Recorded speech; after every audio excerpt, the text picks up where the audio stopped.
I am a male, and I'm now 30 years old. My family moved to the States when I turned 14, but I grew up in Russia in a town called Kirov. It was big enough to house a full spread of criminal activity, from organized crime to cannibalistic hobos. These few stories are not tied together with anything else other than a cultural connection, brief and absolutely true, and these will hopefully give you a small glimpse of the state of the country in the 1990s, right after the collapse. When I was very little, we lived in a typical Russian 5-story apartment building in a what would be considered middle-class neighborhood. It was fairly quiet with nothing much happening, so us kids could play outside for as long as we wanted without adult supervision. I remember a man living on the first floor of our building, his kitchen window overlooking the staircase which ran out onto the sidewalk. He was probably into his mid-late 30s, always wearing a dirty wife beater, and never a clean shave. Every time it seemed as I would walk or ride my bike by his window, he would be sitting there, sometimes a glass of milk in hand. He then would jump up from his chair and begin to yell and shout as loud as he could at me, swearing, calling me names, threatening. All of this he would do with excessive violent movement and facial expressions. As a 4-year-old kid, I would just stand there in horror watching him do his crazy, murderous acting. He would fall on his elbows on the windowsill and shake his head, feverishly spitting out curses and deathly threats at me, his eyes bulging. He would punch his chest with all his strength, and almost in tears of some deep rage, would announce of his hatred towards me and how much he wished me dead. And if that wasn't enough, he would then pretend to be going for the door as if finally having found the resolution to go through with it, then coming back to the window and more shouting, more threats. I just remember never being able to stay there for the horror that overtook me, and I would always run in the end, leaving the crazy man just staring at me out of his window. One day, he was just gone, disappeared. No more insane man in the window. Being a kid, I just moved on with my life and didn't think about the matter for years, until much later I told my parents about him and what he did for the first time. The story they told me confirmed my suspicions of his true nature. Around the same time as one of the last that I'd seen him, a strange occurrence happened in our city. Body parts were found scattered throughout it, all far from each other, and all belonging to one unfortunate man whose wife plotted to kill him for the sake of acquiring his apartment and belongings. Her brother happened to be the freak living downstairs, who both violently killed the husband, dismembering his body in a tub, and distributed the pieces, including the head, all throughout town. Everything led to the wife, and it didn't take her long to blame the entire adventure on our dear brother, who to this day is sleeping in some dark cell far away in the cold.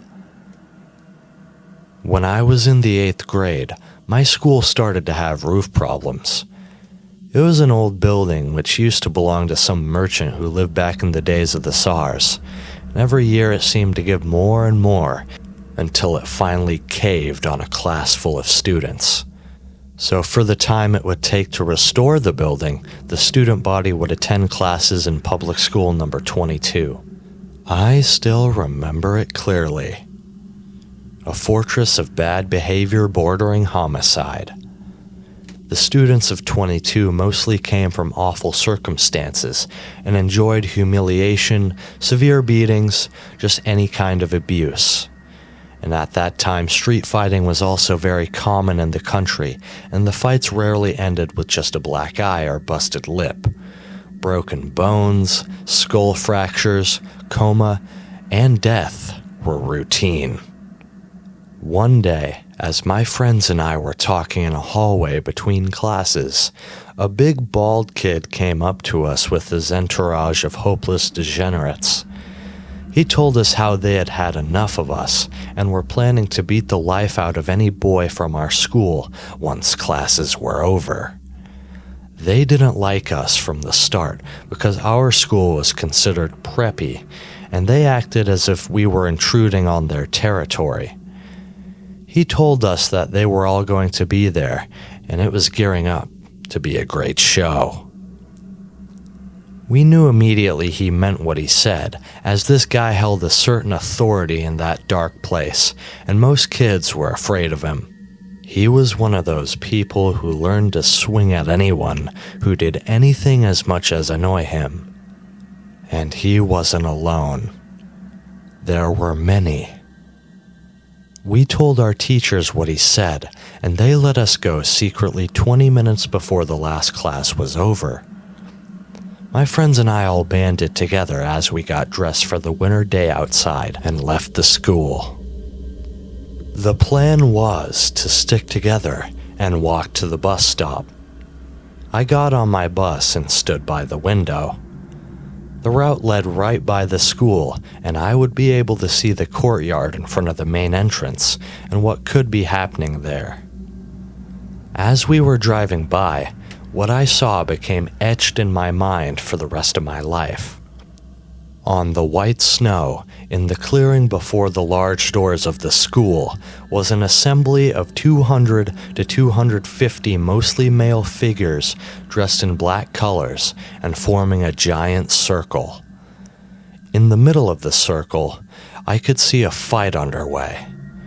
Only two of them, one with his arms thrown open as if taunting his opponent, and the other, someone who did not look like they wanted to be there. This turned out to be a big operation on their part, as it looked like more were invited to what was being planned. I later learned that once they found out we left early, as the final bell rang, all my classmates and I were already gone. They decided to beat on their own, and some poor kid was picked and beat so hard he ended up in the ICU. Since my school is very small in numbers, and some parents altogether decided to homeschool their kids for the time of the repairs, we would have easily been outnumbered 10 to 1. I hate to think what would have happened if our teachers did not let us out early that day. On the next day, armed security was on the school premises, and they stayed there until we were able to attend our old but now dearly loved home of a dead merchant. Going back to a time when I was a kid, this last story is my personal claim to victory in the game of life or death, which happens to fall in our hands from time to time for no apparent reason at all. I was maybe 9 at the time. We moved to a better area, more space, better location. Our apartment was on the last 6th floor and the last one on the landing. It was the furthest you could go from the entrance of the building and fairly secluded. The staircase was also completely indoors, essentially housing anyone who entered in a climb floor after floor with 4 apartments to a landing. This particular day, I came home from school around 2 o'clock. My parents weren't due to be back home for at least 3 hours, and I set about doing my usual homework, watching TV, and emptying the fridge. It was around the time I settled in for an episode of Babylon 5, a plate with a bit of everything on my lap, that I heard the front doorbell ring. That was very odd, as my parents both had their key, and no one else usually visited around this time of day. I went over to the front door and asked, "Who is it?" I heard a man answer back, "Hi there, I'm from the electrical company. We're doing a routine check of the electric meters. May I come in to check yours? It'll only take a minute."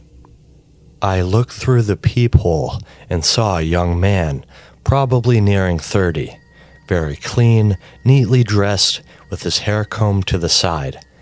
He even held a clipboard in his hand with some papers attached. I was about to twist open the lock when I saw something. Because of the fisheye view I had on the landing, I also could see a little extra to the sides. On my left, the man's right, I saw light bouncing from what looked like a sharp metal object. Then, for a second, I clearly saw what it was. The cutting edge of an axe. Someone was standing to the right of the door, attempting to hide from view, holding an axe. At this point, my memory gets blurry.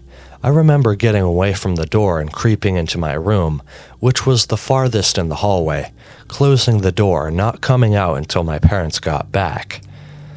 The bell kept ringing for a few more minutes. Then it finally fell silent. I never told anyone about it until now, I guess.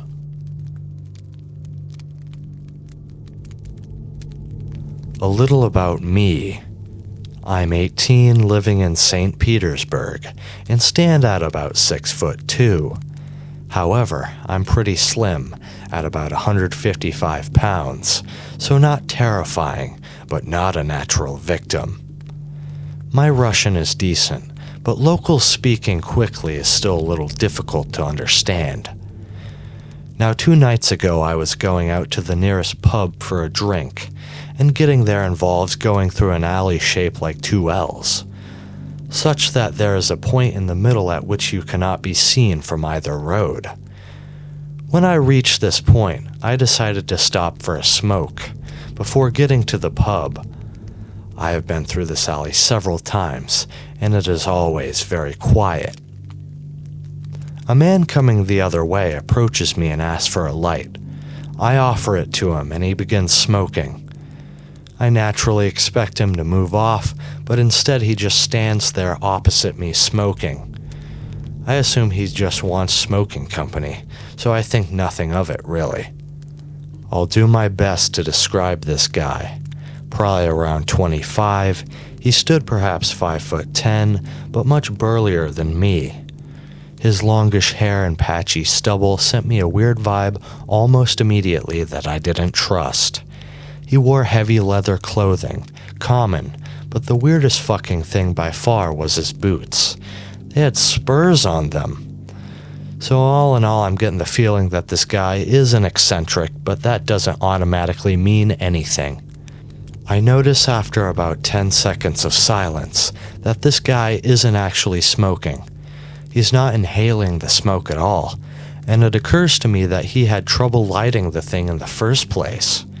Again, really fucking weird, but I rationalize it and assume he must just be a relatively new smoker. He strikes up conversation. Now I'll do my best to write a transcript here, as an English speaker would say these things, but he spoke very, very strange. Something like this. You're cool, man. We should hang out. I got a cool bunch of friends I chill with. We play games and shit. You'd have fun. Strikes me as a weird opener, and I'm noping the fuck out at this point, as all these weird vibes are combining into a feeling that this guy is a bit of a creeper. I reply courteously, "Sorry mate, got plans." This is a lie, but out of a habit to make my refusal seem more valid. He continues, No, really, dude, you should come hang out. We have a lot of fun. A lot of fun. A lot of fun. That repetition of that last bit 3 times sends shivers down my spine, and it's the bit of the brief interchange that I really remember. He's leaning in now, looking directly at me. I'm creeped and resolved to get the fuck out of there. It occurs to me that because the way he approached, he is between me and the main alley. I make to move around him, but he lifts the fucking cigarette butt as if to burn me with it. "What the fuck are you doing, man?" I said to him. Shit gets to a whole other level here. He starts speaking super fucking quickly, far too fast for me. I picked up a few things though, stuff about his friends, and a lot of swearing at me. He finished his rant with this fucking statement, "Are you a homophobe? We like to eat homophobes." He said eat. No, not kill. Eat. How the hell did this escalate to here? I don't know whether I'm going to be raped or roasted at this point. I'd had enough, though. He started towards me, but I shoved him hard in the chest, out of the way, and booked it down the alley and out into the road. I think he followed most of the way, but when I looked back, he was walking the other direction with his head low. I was jittery as fuck for hours. When I talked to the barman, he said that this is kind of a weird area. A lot of gay people, and a lot of gay haters. Nasty kettle of fish. This guy fucking terrified me. He singled me out in an alley, pretended to smoke in order to talk to me, tried to invite me to something with his friends, tried burning me with his cigarette butt, and then when I refused, he threatened to eat me instead. Weird-ass homophobic Russian dude who cornered me in an alley. I hope I never see you again.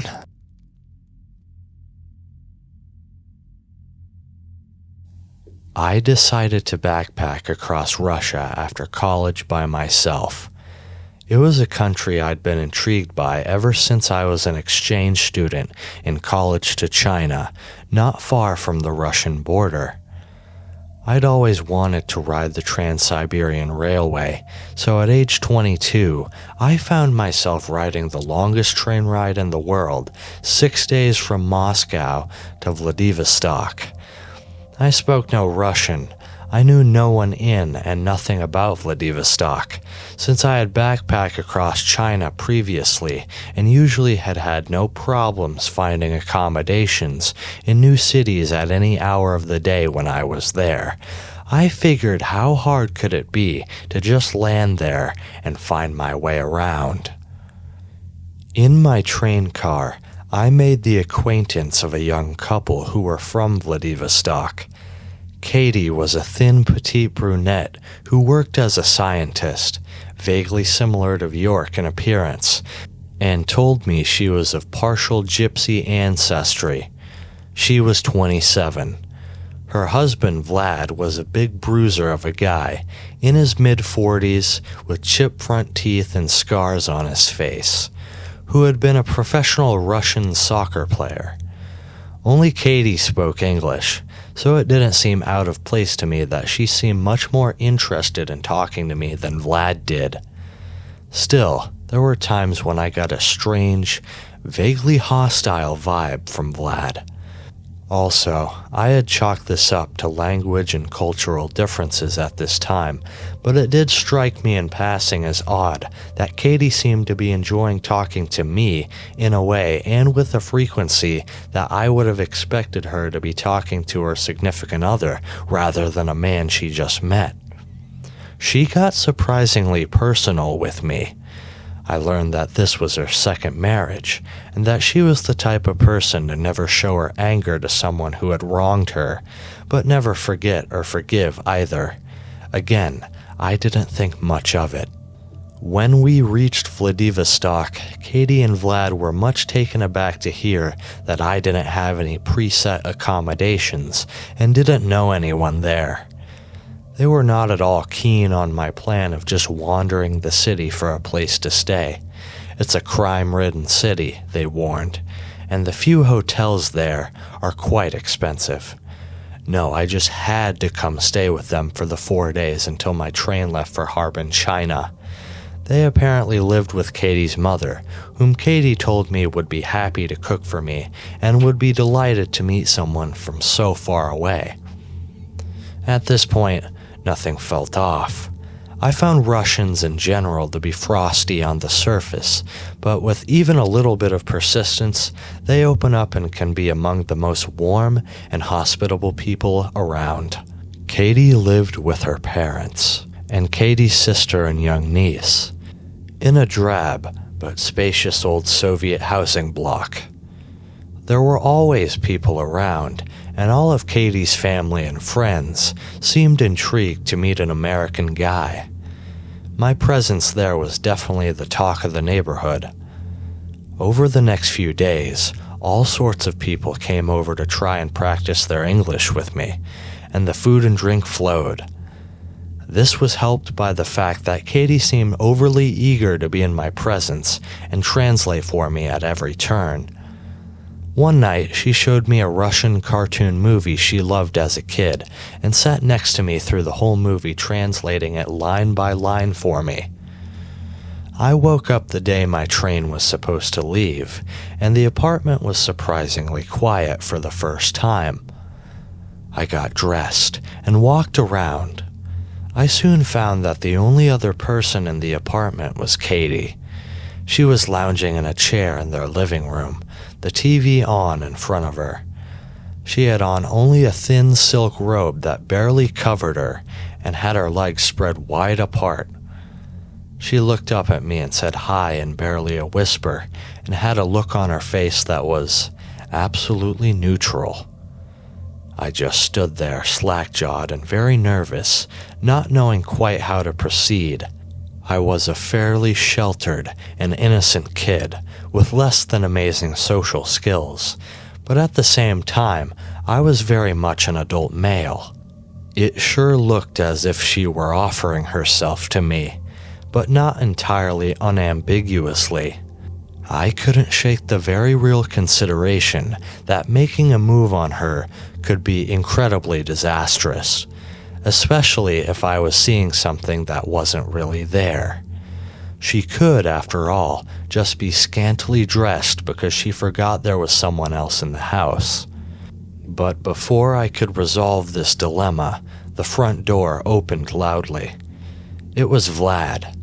Katie gave a start, pulled her robe together, and said something surprised to him in Russian.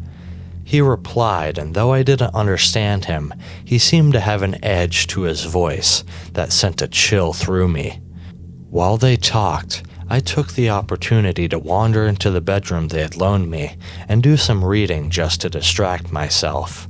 Katie dropped me at the train station by herself that evening and seemed truly sad to see me go. Though she did say one thing that bothered me and seemed out of place. You're like a child. She then kissed me on the cheek unexpectedly and bid me goodbye. It's been 16 years since this happened, and I've thought about it every now and then. I shudder to think what might have happened to me if I had woken up that day thinking and acting much more instinctively. Also, was that whole situation a trap that I narrowly missed stepping in? It felt just too planned the way there was no one but Katie in the apartment only that morning, and that Vlad came back just at the time that he did.